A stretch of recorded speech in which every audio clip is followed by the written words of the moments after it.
Hello, welcome back to Bookish and welcome to my Saturday Hodgepodge, my weekly kind of wrap up of reading and book things I've been thinking about and stuff like that. That's kind of what I do here, and today I want to talk about cancel culture. Cancel culture, that seems to have come up a lot this week. President Trump ridiculously claims that there's some kind of a leftist conspiracy to eliminate our heritage and delete the founding fathers from American history, all because people begin to pull down and demand the removal of Confederate general statues. I'll just go ahead and point out how stupid and dumb that is. And even if we are talking about statues of actual important founding fathers being removed, I'll just point out their statues, they can be put back up. That's not erasing history. The other reason that cancel culture came up this week is because of an open letter that appeared in Harper's, and it was signed by a number of writers. Martin Amis, J.K. Rowling, I believe Salman Rushdie's name was on there, Richard Ford's name was on there, in which they decried, I think, without necessarily naming it, they were decrying the impact of cancel culture on the spread of ideas and how dangerous this was and how it would limit our knowledge and our ability to debate things moving forward. And I want to address this issue of cancel culture in as short a matter as I possibly can. This is literally, I think, the fourth time I've attempted to film this video, and because the first three times it was really too long, so I'm going to try to just sum up kind of what I think and then invite you to comment in the comment section below, and hopefully we can have an open, honest, non-angry discussion about this. So my understanding is that cancel culture, as we call it, or canceling, grew out of the Me Too movement, that women who had no other way in which to seek justice against powerful men, Roger Ailes, Bill O'Reilly, Woody Allen, who am I forgetting? Somebody important, Harvey Weinstein, began to essentially use social media as a way to out them as sexual harassers and sexual abusers, to kind of publicly shame them for this. In the case of all those people, I think for the most part everybody agrees that was well done, but of course canceling moved beyond that, and canceling moved to essentially open criticism of people for actions people see as reprehensible, or attitudes or opinions that people see as reprehensible or that they don't agree with. I'll just point out that recently J.K. Rowling's been receiving quite a bit of heat for her adamant refusal to think about trans women as women, which they are. Trans women are women, and that's caused her to receive some canceling online, and it probably has affected the sales of her books. And I haven't noticed that her movies have been playing nonstop on the various television networks, and that there's that kind of canceling where we start canceling people because we don't like their opinions.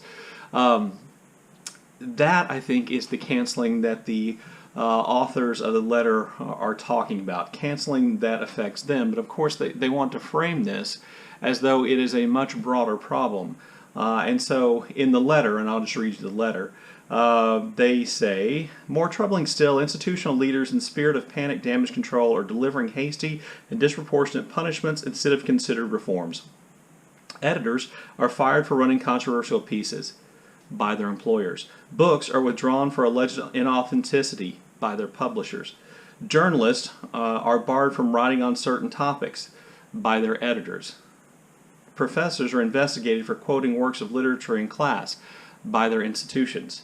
A researcher is fired for circulating a peer-reviewed academic study by their employers, and heads of organizations are ousted for what are sometimes clumsy mistakes by their employers. I added every one of those by things in there. I wanted to mention that these are done by people who are essentially paying these people who are so supposedly being unfairly canceled.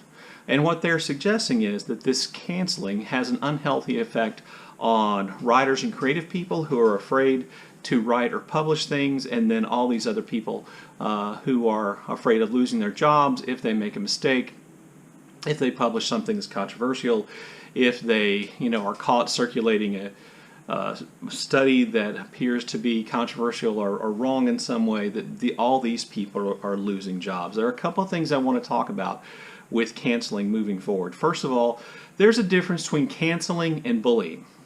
Okay, so canceling is what happens when people with power, whether it's political power or economic power or social power or influential power, when people with power are criticized by people without power. That's what canceling is.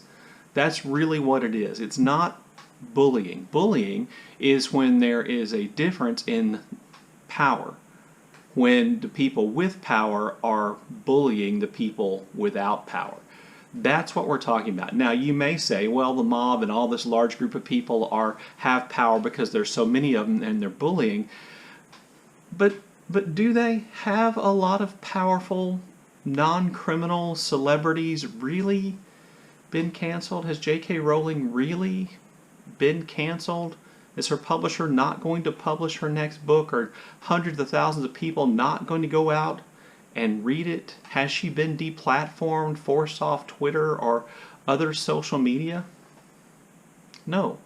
Let's take another famous example. Mel Gibson has said some incredibly racist and anti-Semitic things. Guess what? He's still making movies. There are still A-list celebrities who want to work with him. Has he been canceled? No. So what about these other people they list? The editor, the college professor, the writer. Have they really been canceled? Well, let's think about this in a different way. You know, one of the things that's oftentimes said is that what we need in the United States or in a free society is a free exchange of ideas in the marketplace of ideas. So let's use that marketplace frame of reference here. So let's say that the world of ideas, whether they're published ideas in books or magazines, or they appear in movies or on television, or whether they appear in scientific journals, let's say that that is a marketplace.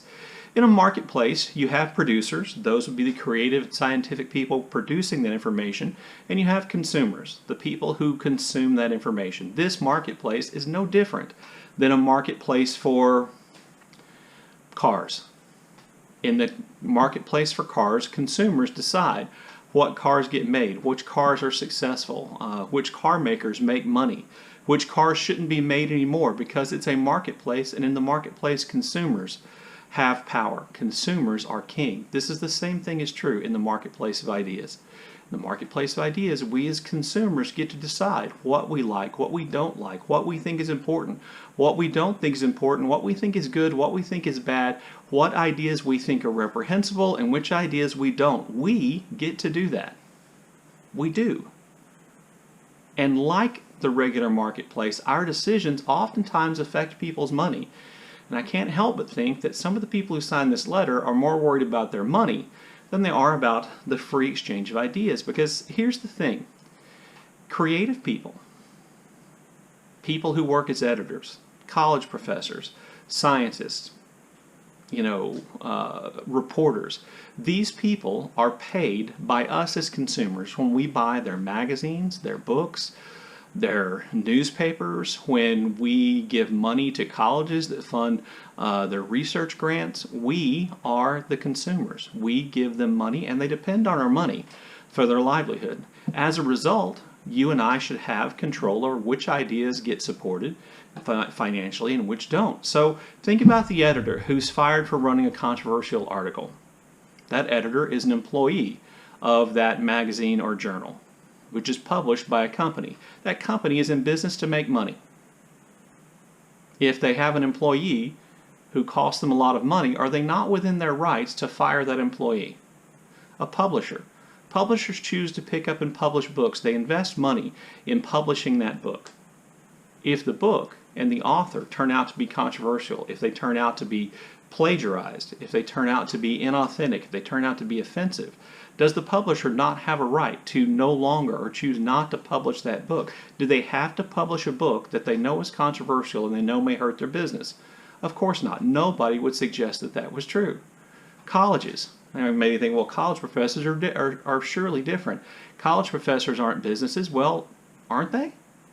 Don't the professors represent the university they teach at? And doesn't that university have a brand? And isn't part of the brand of that university attracting more donors and more money and more students? And so if a professor does something controversial, if he talks about something controversial in a controversial or insensitive way, is he not hurting the brand? Can't he be fired? I promise you in their contract it says they can, because it's a business thing. Well, how common is this? How common is it for college professors to be fired for teaching a controversial work of literature? I did some research and I could find no example of this, wherein the only reason why a college professor was fired was because they chose to teach a controversial work of literature. And as a matter of fact, colleges train professors on how not to make this mistake. They train them on how to introduce controversial pieces of literature. They train them on offering alternative pieces of literature that students can read if they feel like they'll be offended. They train them to give trigger warnings. Yes, I know lots of people think trigger warnings shouldn't be necessary among adults, but I'm telling you, those students at that campus are consuming the product the university is producing, and they're paying a lot of money for it. And if they want to be warned before there's a discussion of rape or racism or violence against children, I think it's okay that they're warned. And so professors who follow the rules are not getting in trouble. Most of the professors I saw who got in trouble for things they were posting online about their own personal politics and political opinions. You know, that's what I saw them getting in trouble for. And guess what? In your contract you sign, they can fire you for, you know, doing things online or in your private life that reflect badly on the university. It's in your contract. This is not a suppression of your right to free speech. This is your employer's right not to employ somebody who's going to cost them money. In the case of books and authors, I looked for examples of authors who have had their book pulled for controversial reasons. I could think of two cases on my own. One was American Dirt, in which the author of American Dirt, and I'm sorry I forgot her name right now, came under a lot of scrutiny and attack for writing a book that Hispanic and Mexican authors thought did not accurately represent the Mexican experience or the experience of migrants crossing the border in the United States illegally. They didn't like the way their publisher marketed the book. They didn't like the fact the publisher paid a first-time white author a huge advance to write about an experience they wouldn't pay Hispanic authors the same amount of money to write about. Now let me ask you, should Hispanic authors get the same advance for writing the same general story as a white author does for writing a story about migrants crossing the border? I think we might see some argument that yes, they should. Publishers can of course make decisions about marketability, but if they do, they better make damn sure that the book that's published is authentic, that it does actually represent the experience accurately. This means probably that publishers have to employ sensitivity readers or send out ARCs to people to get some feedback before they actually go ahead and publish the book without revisions. That's why those things exist, so that people can read the book and give feedback before the book actually comes out and is available for publication. That's why ARCs are given out. That's why they're sensitivity readers. And by the way, this has been happening in peer-reviewed publications all the time. If you publish a book with an academic press, they send your book out to be reviewed by people who would be experts in the subject or people who they trust to review academic books for accuracy and all those kinds of things. This just happens. Okay? The days of an editor reading your book and going, yes, it's perfect, here's the money for the check, you'll be an author forever, those days are probably long gone.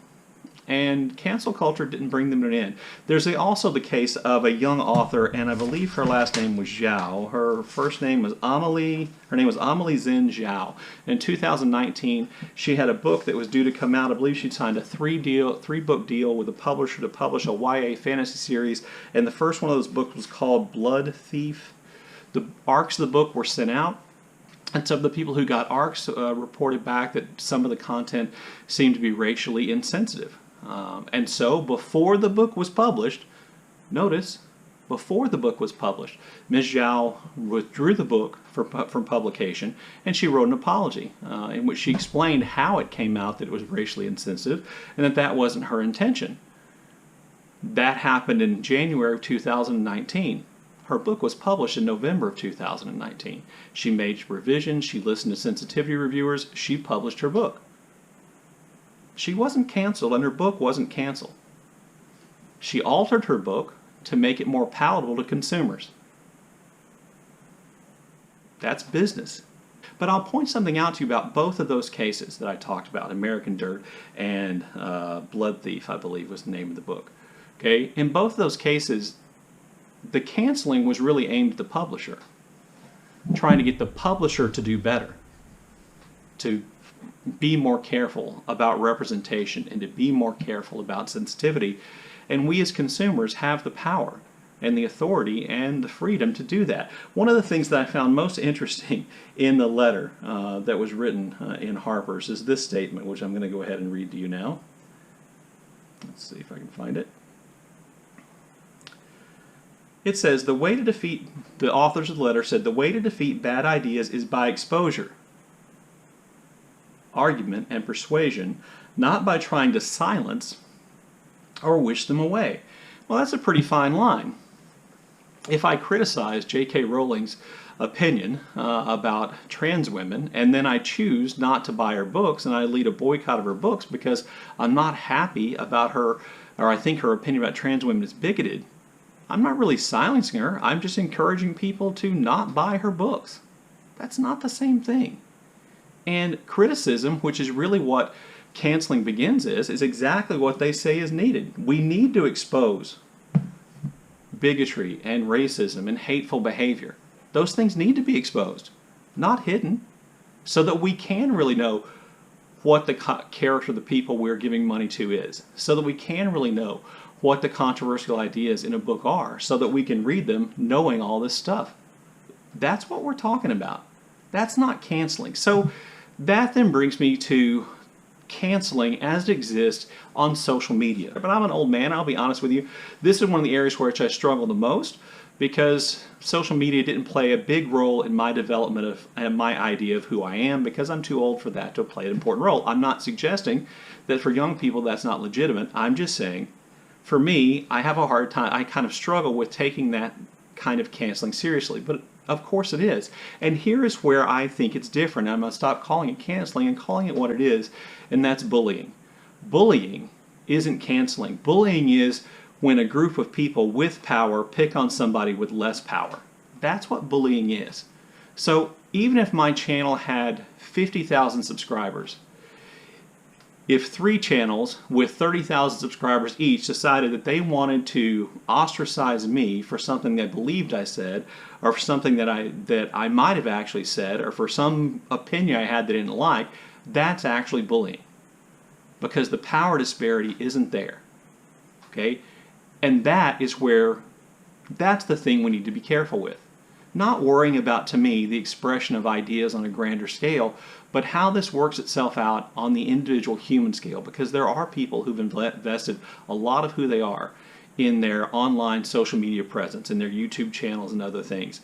And when that is destroyed or threatened or potentially destroyed, it does create real psychological, emotional damage, and the potential for where they can go is awful. Now, having said that, I'm not saying that if you think somebody said something racist on their channel that you should not call them out.